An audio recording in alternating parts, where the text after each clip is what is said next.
Hello and welcome to Two Sides of New York. Me and Cross are back after a little 2 week detour of the dog days of summer. We were a bit busy, but we're back and ready for action. We got a lot to talk about today. We got Andrew Luck with the shocking retirement, Yankees West Coast trip. I was out there, as you guys knew, for two of those games in LA. The Mets roller coaster of a season continues. And Doofus congrats guy and Cross reading. And we'll start off by the surprising news of Andrew Luck retiring. This definitely came out of nowhere. I know you didn't see it coming, right? No, not at all. After he won comeback player of the year last year, Yes. thought he was off to was a nice story, but I guess he had a small ankle injury or some type of ankle injury, and he said that was it. Yeah, just look at his entire career. He was always fighting through injuries, always getting knocked down. He got knocked down more than any other quarterback since he came into the NFL. And yeah, I mean, it just got to a point with him. Probably like the same thing with Gronk. It just got to that point where he just wasn't happy playing football anymore, and he wasn't happy fighting all those injuries. Yeah, wasn't happy. It was taking a wear and tear, not just the body but the mind. Yeah, and that's happening with so many football players. You look at all these retired guys, and they're messed up. Their bodies hurt. They have bad thoughts because of all the concussions they've had. So hopefully Andrew Luck gets the help he needs, and I think he's just gonna live a much more happier life now because he wasn't happy playing football. It seemed like. No, definitely. Didn't seem happy playing football, and I can't believe the fans booed him off the field. Why would they do that? I know, like Andrew Luck, he did a great job as the Colts quarterback, filling Peyton Manning's shoes better than anybody else ever could. He never got them to that Super Bowl, but just they were always right there. They were always such a good team with him. The only time the Colts were really bad was when he was really hurt and wasn't playing. So I mean, just to boo him after making his choice, that's just so messed up by the Colts fans. But I mean, I guess like if you're like to me right now, like oh, what if Sam Darnold just retired out of nowhere? I guess I'd boo if I was at the game, but considering like all this guy's been through and like how he came out and said it's because of injuries, it was totally unnecessary for them to boo him, and especially Yeah. all the success he's had with the Colts. I know, and the joy he brought, so especially last season, so pretty classless if you ask me. But So, you did put the Colts are now in a situation like Jacoby Brissett's he's gonna will be you the leave them guy. any success? I think out of most teams, I think he's a better guy than most backup quarterbacks in the NFL. I don't think he's gonna step up and drive them to the playoffs. I just don't think he's that good. But he's definitely better than a lot of other teams' backups. Now he's the starter. But you look at his games when he was with the Patriots when he was filling in for Tom Brady when he was suspended, and he was able to get it done. But of Yeah, course, definitely, he has a cannon. yeah, he's got a cannon. Of course, that was with Bill Belichick, and they just gotta get a good running game. They have some decent weapons with T.Y. Hilton. They've always had good receivers in Indianapolis, but their defense definitely has to step up. Yeah, they got to step up and gonna have to fill a leadership role. Because Yeah. Luck was a big leader on Oh that yeah, team for as well. sure, for sure. And you think about it, like the Colts just went from a Super Bowl contender to probably not even making the playoffs in literally like a minute, because Yeah, that people really thought the Colts were gonna do something this year. yeah. So I guess that's why the Colts fans were booing because oh shit, we have a chance to make it to the Super Bowl. Andrew Luck coming off of such a great year after his injury. So, you think this should be like the year where, we face the Chiefs in the AFC Championship, but, Andrew Luck's body just couldn't take it anymore. Yeah, so he had to call it quits. So sad for the NFL, and this is pretty bad for football too. I think. Oh, yeah, it's got to be because, you've seen what Rob Gronkowski was saying, how he was in that interview crying, saying that he didn't have fun playing football anymore, and it made him cry. So, I'm sure, so many players feel this way, and they're just not Yeah. saying So, anything. do you think there's any other players on the verge of retiring at a pre-30 age right now? I think if it was anybody, it would be, he's not as good as Gronk and Andrew Luck, but Josh Rosen, he seems like a guy who who would retire early because he's like, and they say like, oh, he's too smart for football. You know that saying? Yeah, that's been always thrown around with Sam Rosen. So if there's a guy, I think it would be Sam Rosen at this point. Yeah, Josh Rosen, not our grateful broadcaster. Yes, Josh Rosen. Excuse me. But sad about Andrew Luck. Anything else you got on him? Just a great guy. One of the best guys in the NFL. Hit, he'd be saying, "Nice hit, man." Yeah, nice hit, man. And you ever see that interview with him? He's being interviewed, and then they asked him about T.Y. Hill, and he goes, "Oh yeah, he's a fucking player, man." And then he was like, "Oh, I'm so sorry for cursing," and then he was like so mad that he cursed. So yeah, I wish for a great retirement for Andrew Luck, and I hope the Colts figure out their quarterback situation. Yeah, hopefully Brissett leads to some success. It's gonna be tough. Oh yeah, for sure, it's definitely gonna be tough. All right, so moving on to the Yankees West Coast trip. So the Yankees go into the Oakland Coliseum, which we always don't have success, and what happens? We get swept in Oakland. The Coliseum is such a dump, man. It really is. Yeah, it's really not pleasing to the eye at all, and the Yankees always have their struggles there. 1-9 in their last 10 games there. Jesus Christ, but yeah, it is a dump. I feel like a lot of opposing teams have trouble playing there because it's just a weird place to play. I would hate to watch a game there too. Do you see how far the seats are? Yeah, like behind the dugout, they're like equivalent to where like the Yankees like third deck is. Like it's insane. Yeah, behind the dugout, down the foul lines, and the outfield. There's no good seats in that ballpark. It Can't seems like. see, so. And it's not even for sure that they're leaving that stadium yet, right? Like they're still trying to. Yeah, I mean they had that plan and they had that outline of how they want that new stadium to look, but as of right now, it doesn't seem like they're going anywhere anytime soon. No, it doesn't seem like they're going anywhere, but they got an alright team. So. Oh yeah, they'll always have a good team. They always get those guys who sneak under the cracks and always perform well. Yep. So. Game 1, the Yankees lose 6-2. Olsen and Canna go yard, but the good news is the ice-cold Aaron Judge pulled his first home run of the season, which was a very good sign that he might get things going, and as we know, he did, but gonna go through the West Coast trip and heating up with Judge as we go on. So, Game 2, the Yankees lose 6-4. J.A. Happ takes another crap and loses his 8th game of the year. ERA raises up to 5.58. And if you ask me, if Jordan Montgomery's coming back, J-Hap could not make this postseason roster. No, yeah. You got to find a way to dust them in the offseason. You know who J-Hap reminds me of a little bit? He reminds me of, what's his name? A.J. Burnett a lot. A.J. Burnett definitely had that higher velocity pitch, but J.A. Happ and A.J. Burnett, they really seem to have similar careers in Yankees uniforms. Yeah, well, I don't know if J.A. Happ has a World Series wins in his system. Well, I mean, I think A.J. Burnett was probably a little bit better. Oh yeah, I think so too. But the way because remember that time when Burnett was struggling and then all the Yankees fans wanted him out. Yeah, I do. Because then he slammed his hand on the side and he cut his hand and he couldn't play. Yeah. But so his 8th loss and his ERA gets higher, and then the Yankees lose 5-3. Tanaka didn't have it, and A's complete the sweep. But Gleyber Torres hits 2 more home runs, and he's gonna hit 40+ home runs at 22 years old. Yeah, that's incredible, especially for a middle infielder. That's really incredible.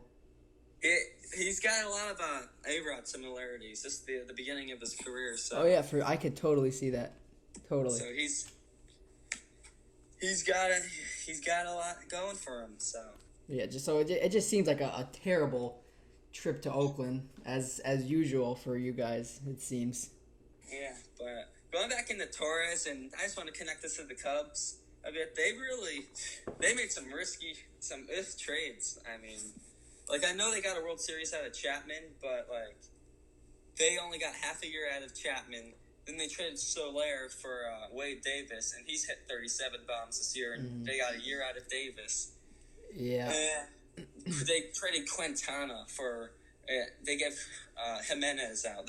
And they lack offense right now, the Cubs. So Yeah, those three players, like, they are lacking offense as a whole right now, but we'll get into them versus the Mets. Oh my God. yeah, that's true. That's true. So, as everyone know, I went out to LA to watch the Yankees and the Dodgers, and going into that first game, Pax against Ryu, I did not like our chances at all. But the Yankees came out swinging. So Aaron Judge again hits his second straight pulled home run as the Yankees got off to a lead, and then Gary Sanchez hit a home run, his 100th of his career, and the second fastest to reach that in MLB history.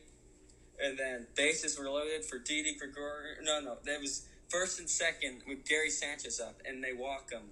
And I mean, this just shows me how stats really, it does matter, but at the end of the day, you can't manage a clutch stat, because you and me know how clutch Didi is, and facing with the bases loaded, you don't want to do that. And Roberts obviously was being the analytical, and that did not help him out, because I had a feeling, I knew Didi was going to, I didn't know if he was going to crush a slam, but I knew he was going to put some damage up, and he sure did. And the Yankees gave Ryu his worst start at the home. He gave up as many runs and as many home runs in that game than he did all season at home. Yeah, to do that against Ryu, in probably the best pitcher in the major leagues as of right now, like for this season, it's incredible. Putting up a 10 spot against the Dodgers too, like their whole, like 1 through 9, their pitching like all each inning they're able to throw a guy out there that could get batters out. But putting up 10 against them is not easy. No, not at all. So putting up 10 against the Dodgers and Ryu, that was impressive. And not talked about, James Paxton was dominant in that game. Oh yeah, striking out the Dodgers potent lineup and striking out 12 and 6 in the third. Definitely his best start as a Yankee. He seems to be coming back into that guy that you knew that we will be getting. Yeah, he's won 5 straight starts now, and he's definitely better than Sonny Gray. So he's got some wicked stuff, but he's been wicked with the Reds though. Yeah, Sonny Gray has been having a really good year. What was it like? Without the pressure. Yeah, that's true. But what is it like? 30 straight starts without allowing no more than 6 hits. Yeah, I think it's like that. Jeez, that's like that. That is pretty incredible. He had like a 25 inning scoreless streak a week or so ago. Yeah, it's pretty incredible. I mean, but I just knew, like, he can't pitch in New York. He can't pitch under that spotlight. Yeah, I mean, he looks like 12. He can't do that. No. Right? So, game 2, Yankees lose 2-1. Judge goes yard again, but the Yankees got absolutely robbed in this game. Yeah, it was a tough one. It was a tough one. So Gardy goes in with a clean slide at second, hits Max Muncy's foot, and Max Muncy goes on a full-out soccer-like injury. This totally fakes it, starts rolling around in the dirt like he's in so much pain, so they'd call time. And even though they did call time, Torres was halfway down the third baseline, and they said he has to go back. Jansen strikes out the next 2, and game is over. So, and MLB admit that Torres should have scored the other day. Yeah, well, I'm glad. I wish Max Muncy I wish they went in harder on him, because the Dodgers deserve that from all that exactly. The Chase Utley That's shit. I was like, there you go, Gray. So I know you probably love seeing that. Yeah, I mean, I'd rather have it been Chase Utley, but it's still a little bit of justice. A little bit of justice. I mean, it's too bad Judge wasn't going in there. Exactly. But game 3 the next day, which definitely in the top 2 or 3 games I've ever attended in my life. I was about maybe 8 rows behind the Yankees dugout, and it was a nice sight to see. Sitting that close, pregame, Judge cleared Dodger Stadium in batting practice. Did he? Wow. He did. He hit the top of the white shade top. Up there with Mike Piazza. Yeah, Mike Piazza and Giancarlo did it in 14 or 13 in a game. Yeah. Oh, yeah, when he was with the Marlins. Yeah, so first batter of the game, DJ LeMahieu just cracks one right off Kershaw, which I was ecstatic to see Kershaw up close too. And DJ just starts off the game with an absolute bomb. Bottom of the first inning, though, first pitch from Domingo Germán. Jock Peterson crushes one in the right, and you think it's going to be one of those games, but Germán settled down, pitched 6 scoreless innings, along with the Yankees with 9 scoreless, but Aaron Judge crushes a home run, and clearly the big boy is back. Oh yeah, especially his the next series that he had against the M's. He's for sure back. Yeah, he's for sure back. He hit a home run in all 3 games of this Dodgers series, that was the first time he actually ever hit a home run in 3 game series in each game, which was pretty surprising. Yeah, that was surprising to me too. I thought for sure he would have had that by now, but I mean, yeah, I'm sure he's done it to 3 or 4 in a row. It just must have not been in. Yeah, like in like a series. Exactly. So the Yankees pitching looked absolutely dominant in the series. I mean, Germán looked good, and then once they brought in Ottavino, 2 strikeouts, Canely a strikeout. Britton, they were just like hitting it off the end of the bat, couldn't get any barrel action off him. So Yankees pitching goes 9 scoreless after the Peterson home run. That was a huge series for the Yankees because if like somehow you got swept by the Dodgers, then everybody would say no, the Yankees aren't good against the tough competition. So exactly, going out there and making that statement against the team that they could possibly playing in the World Series, that's just a huge statement right there. Exactly, and it was kind of like a Patriots thing. The Yankees pitching, it was incredible. They shut down Bellinger, and that's why the Dodgers couldn't do anything. Bellinger didn't do anything in that series. Yeah, Bellinger, man, he's if you could shut him down, like I mean, their offense 1 through 9 is great, but like if you could shut down Bellinger, I think you're gonna have a good chance of winning. He's great, Cody Bellinger, but he is a little bit one-dimensional, I will admit. Yeah, I could see that. You text me that when you're at the game. Like he does have that swing where it does seem like he's always just trying to get a home run every time. But I feel like that's just like the way baseball is going. You know, you're not gonna get there's not too many J.D. LeMahieu's and Jeff McNeil's anymore. Just like those power guys, they're always swinging for the fences. That's becoming just normal now. Yeah, definitely. So that's definitely part of the game now, but Cody Bellinger definitely cooling off from his hot start. Yeah, for sure. But I mean, cooling off, yeah, but still hitting over 300 and 40 plus bombs. Over 300, but he was over 350. I mean, just over the last 30 games, I think he's hitting 250. Yeah. But he's still hitting home runs. I don't think he'll hit 50. I think you'll see him hit 47, 48, which is still a fabulous year, and he's still probably going to be the runner-up for MVP. You think Yelich has it? I mean, Yelich definitely deserves it. Yeah, for sure. He's got it. It's 330 all year. I just feel like his home run tears are just like they're just bigger than Bellinger. Yeah, and you see how he posed for the ESPN body issue. Yeah. And then that mom was like saying, "Oh, like how could you do this? Kids look up to you." And like he quote tweeted her and it was like relax Roxanne. And so her name was Roxanne, and like his walk-up song for the next game was the song Roxanne. So that's so funny. So Christian Yelich being petty. I could see Christian Yelich like turning like superstar, just going and playing in LA and becoming some like douchebag. I don't know why, but I could see that. You think he'd leave the Brewers? I could see it for sure. Yeah, or maybe head into New York. Oh, come to the Mets, please. He's a lefty too, right? Yeah. Oh my gosh. Yeah. But so the Yankees take 2 of 3 from LA in a huge series, and really they should have swept them because if we tied it up, I think we would have just buried Jansen. But I mean, you can't win them all. The Yankees still right now they have the best record with the Dodgers. I mean, not the Dodgers, the Astros losing against the Rays, but the Yankees going to Seattle and take care of business. Judge hits 2 more home runs, 2 more home runs. His 100th including his 100th of his career, and that makes him the 3rd fastest, right after Gary became the 2nd fastest. So Ryan Howard, Gary Sanchez, and Aaron Judge. So hopefully those 2 don't have injuries and can overdo what Howard was able to do. Yeah, hopefully they don't have the exact career path as Ryan Howard, because that wouldn't be good one bit.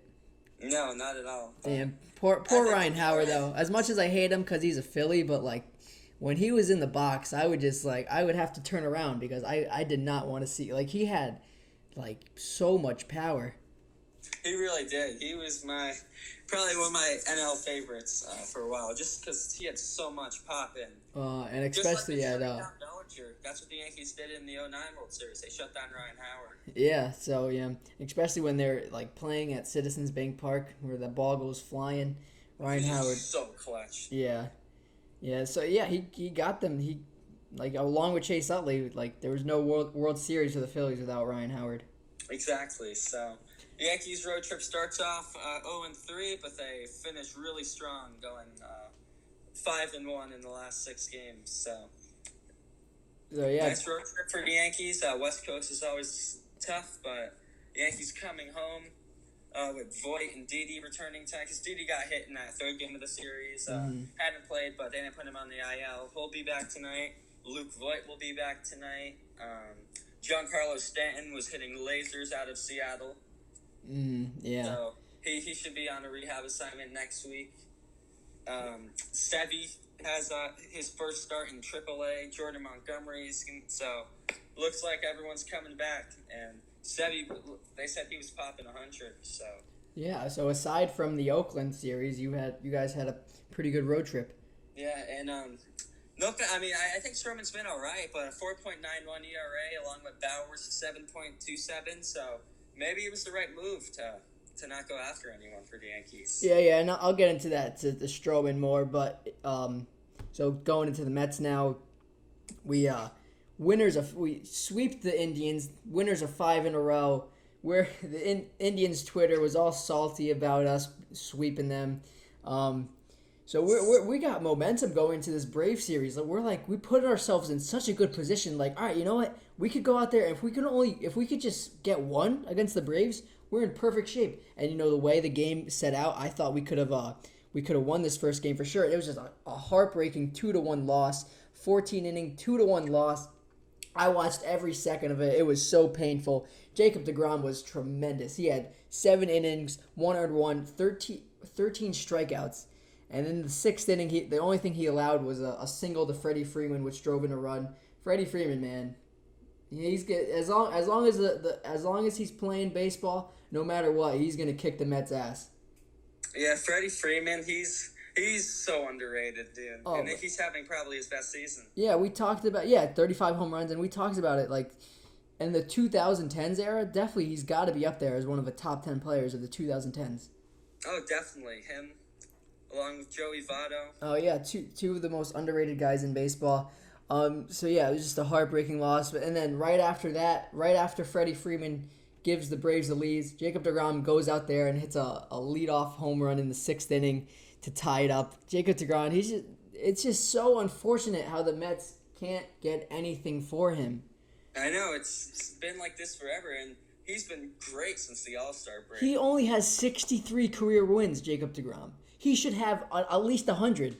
Yeah, he should have 100, and hopefully when it's time for him to go to Cooperstown, because he's on it. If he just pitches like this every year, he's going to have a Hall of Fame career. For sure. And he's going to probably have the lowest winning percentage. I know, because the Mets can't score for him. I feel so bad for him. And like you look at him, he's just saying the same thing over and over again in his post-game press conference. He's just, it's frustrating, but there's nothing that he could do about it. All he could do is hit solo home runs because no one else is going to hit for him. Exactly. So going on in that game, you gotta get something. It's just bad luck at the end of the day. Oh, for sure. And then in the 13th inning, Hetchy bat flips beat us. I can't believe it. We let go of Hidani Hechavarria because he was on the 99th day he was a day before his $1 million contract extension, and we let him go.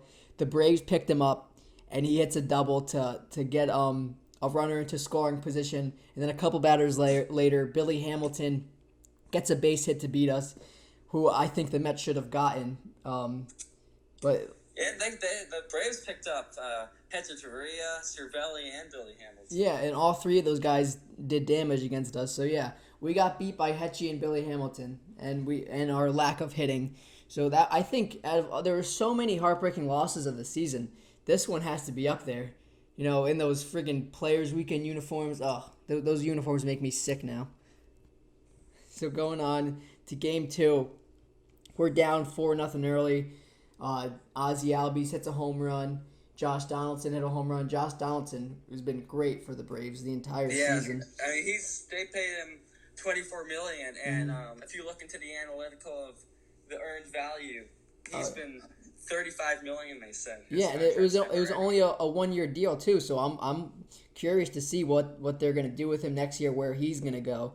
So and then Ahmed cut that lead to 4-2. Ahmed, he's been cooling off a bit, but he's been going steady now for the entire season.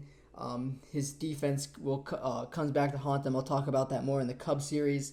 And then 4-2 game, down by 2. Pete steps in and he gives us the lead with a 3-run home run. His record tying 41st home run for the Mets single season record. As a rookie, what he's been doing is incredible. Zach Wheeler just didn't have it, unfortunately. The following inning, Ortega ties it with a single. So it's 5-5, and the Braves, they're shaken up right now, and they're still beating us. Like they didn't have Dansby Swanson. Enciarte has been banged up, so the Braves are dealing with injuries right now. Acuna just absolutely sucked the air out of the building with a 2-run single to make it 7-5, and then in shit time when Diaz came into the game, Freddie Freeman hits a bomb to totally bury us, and we end up losing that game 9-5. So Diaz, he was looking good. He looked very good in the first game of that series. He got probably the biggest out of his Mets career. He had bases loaded, 2 outs, and he got out of the jam without allowing any runs. Did a great job then, but after that game, he got hurt and he was on the 10-day IL. He just got reinstated a couple days ago, so hopefully he could start pitching well for us. But then another 2-1 loss. It was just a snooze fest. Our bats were dead. Josh Donaldson had 2 home runs, but other than that, Steven Matz was great. I think he's been, besides DeGrom, he's been for sure the most consistent pitcher on the Mets this year. Especially like all the shit he went through, like putting him in the bullpen. He's for sure the second best starter on this team right now. And just some stats on the Mets. Todd Frazier has been awful since June, batting 185. He had that huge home run against the Nats, but other than that, just he's been awful at the plate. And we got Jed Lowry and Nimmo set to return soon, so hopefully we could get Todd Frazier out of there. Did you see Jed Lowry hit a home run last night? Yeah, AAA. I did. 35-year-old hitting a home run in AAA. How about that? So going on to the Cubs series, it was a pitcher's duel into the 4th inning, 0-0. But then it stepped in. Pete Alonso hit his record single season home run record at 42 for the Mets, and the crowd went nuts. He broke the single season home run record for the Mets as a rookie, and there's still 29 games left. He's coming for that for Judge's record, man. Yeah, he's coming.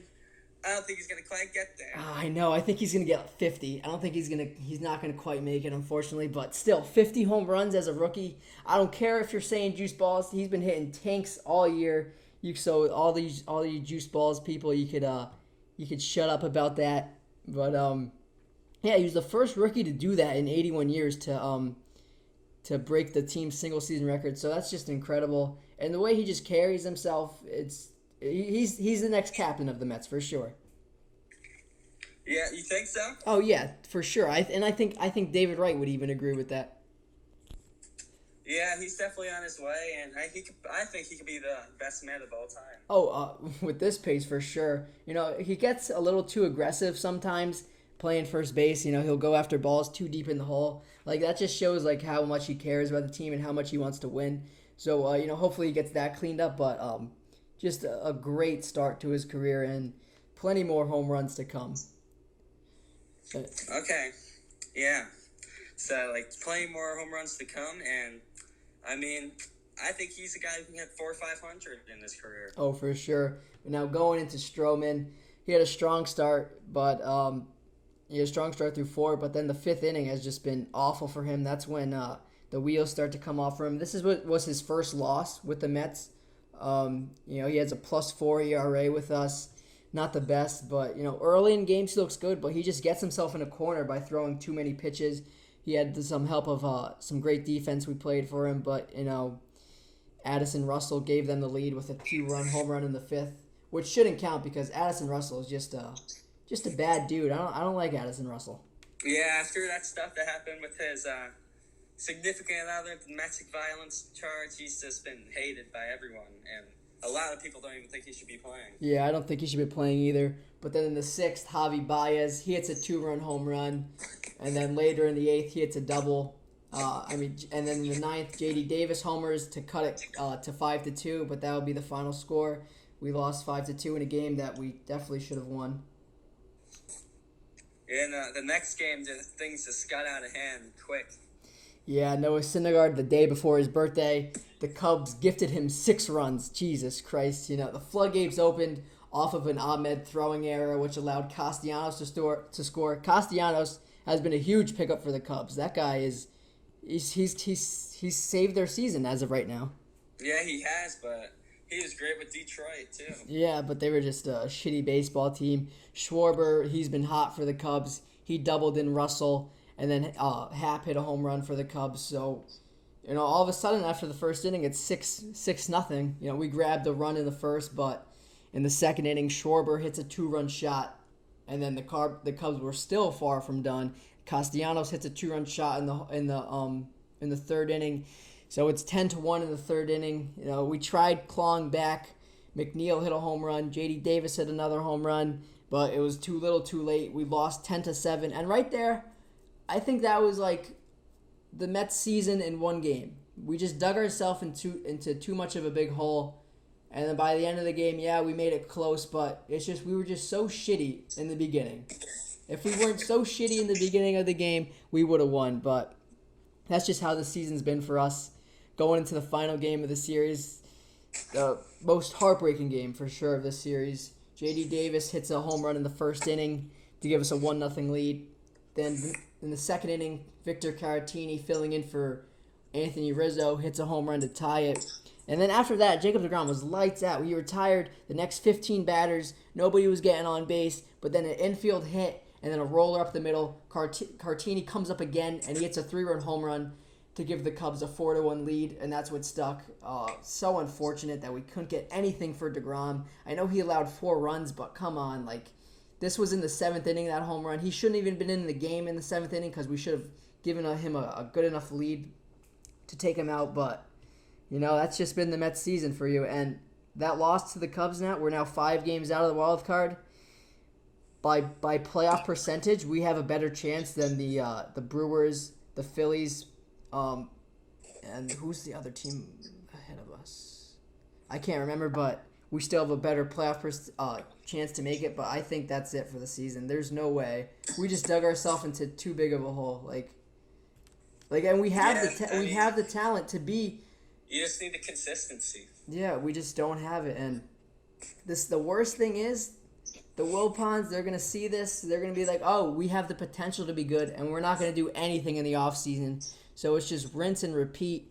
And then everyone's going to say, oh, what do you mean the Wilpons don't do anything? You guys got Stroman, but, we need help. Rendon?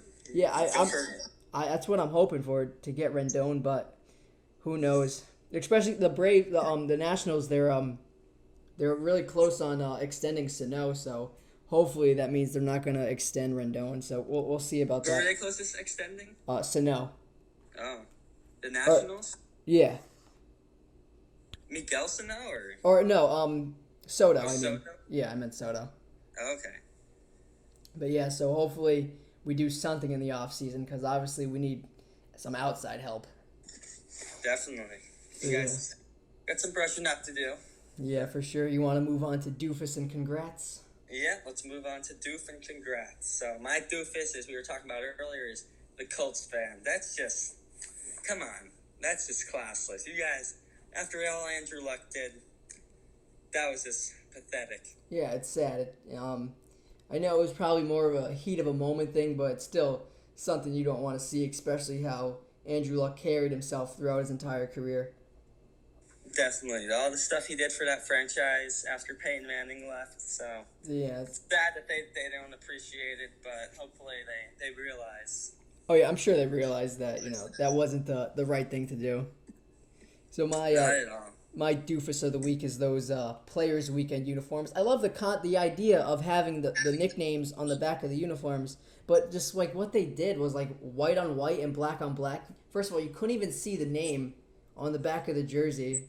You couldn't even see the nickname, and they were just Especially the white ones. yeah, and they were so ugly. Like the pitchers of the team who were wearing the white uniforms had to wear black hats because it would distract the hitter with the white hats. But it's just so ridiculous how they did it. You know, you saw the Cubs and Pirates ones with what they wore in Pennsylvania. I think that should have been everyone in the league wearing something like that. But those uniforms were really ugly, and the worst part is Yankees Dodgers had to wear them, and you know the two most prestigious franchises in baseball had to wear those stupid looking uniforms. That's the only thing about that series. I think it would have been awesome to see them in their classic uniforms. Yeah, the Dodgers white and then the Yankees gray. Come on, like they don't even, those two teams don't play each other a lot. So they play each other 3 years. Yes, so it was pretty ridiculous by the MLB. Definitely.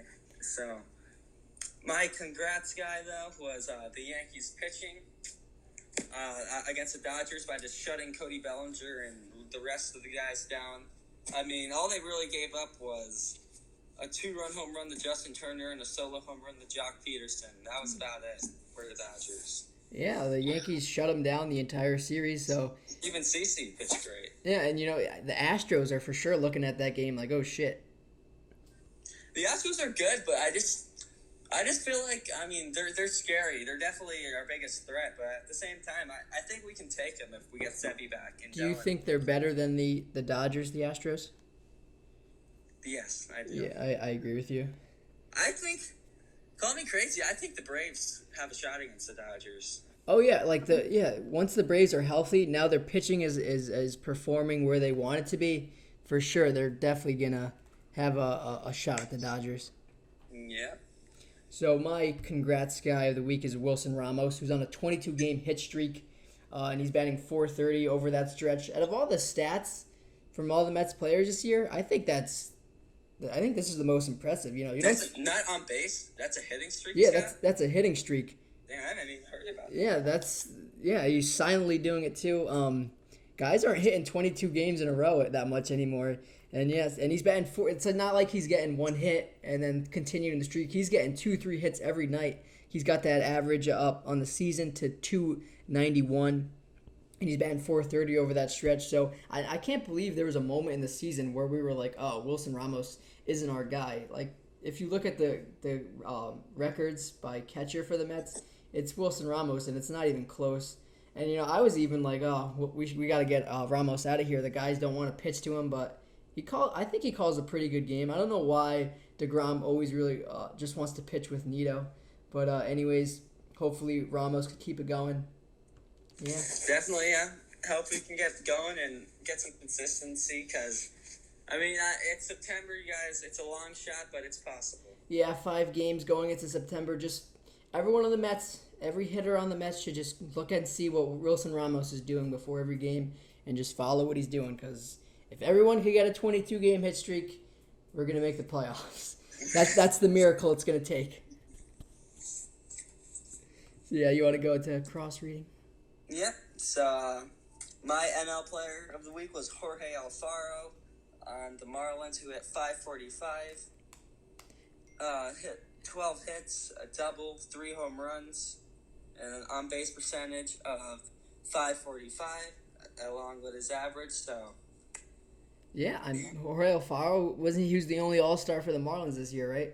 Yeah, I'm pretty sure he was the only... No, that was it? I think it was, yeah.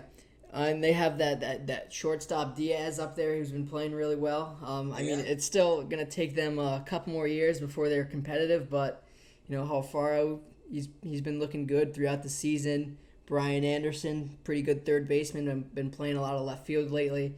So, you know, the Marlins got a lot of work to do, but hopefully for Derek Jeter... Hopefully they're like 4 or 5 years away, you know. Yeah, I mean, they just made so many bad moves along the way.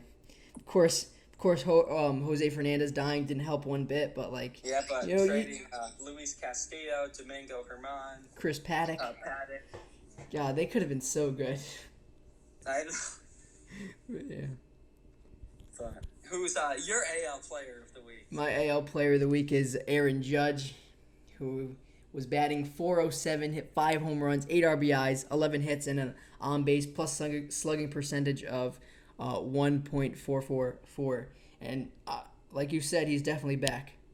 Yep, he's back. That top 5 MLB players back in. Like you said to me earlier, I said he was still that top player, and he says he is, but he's got to get it going towards the end. And I think, call me crazy, I wouldn't, if he might get 30, he could do it. Well, how many is he at right now? 18. Um, It depends how the home field advantage thing, because they're obviously going to start resting him down the stretch, but I'll say the pace he's been hitting it the past week, he can do it. I'll say he's gonna get 25. 25? Which, yeah, that's still good. That's still impressive considering the amount of time he missed. And that's still good. That's still salvaging 2 straight injury-riddled seasons. Yeah, for sure. And he's without Judge. I don't think the Yankees can't compete with it. No matter how good the lineup is doing, once it becomes crunch time, the Yankees cannot compete without Judge playing at his top level. Yeah, that's true. Like, he's the spark. Like, he really is. I think he's the most important player for a team out of anybody in baseball. You know what I'm saying? I definitely think so, because it's not just the numbers he puts up. When you're close to the dugout, you just notice. He literally, after every inning, he waits for every player at the step of the dugout. Yeah. Waits for them to come in, gives them a high five. Like, he's talking to them in the dugout, and even if he's only played 3 seasons, he's got the leadership of a 10-year vet. Robinson Cano has been doing that all year for the Mets. You could say, he's having an awful year. He doesn't run stuff out, but I think he's definitely been a leader for the Mets clubhouse. Like, I like Robinson Cano a lot. He hasn't performed the whole season, but he's definitely given these young guys on the Mets good knowledge on how to be a pro. Definitely. It's definitely that Yankee way that you learn, as Cano learned from Jeter. That Yankee way, yes. Yep, so that'll cover this episode of 2 Sides of NY. We had a lot to talk about. It's good to be back. Follow us on Twitter. Cross is at Metsman19. I'm at 2SidesofNY. Follow us on Instagram at 2SidesofNY. And Cross, want to take away YouTube and Spotify? Yeah, so we're on YouTube. The channel is Read and Cross, and then we're also on Spotify at 2 Sides of New York. And we're also on Anchor. So Anchor is also 2 Sides of New York, so give us a listen. Yeah, thank you for listening, guys. Thank you.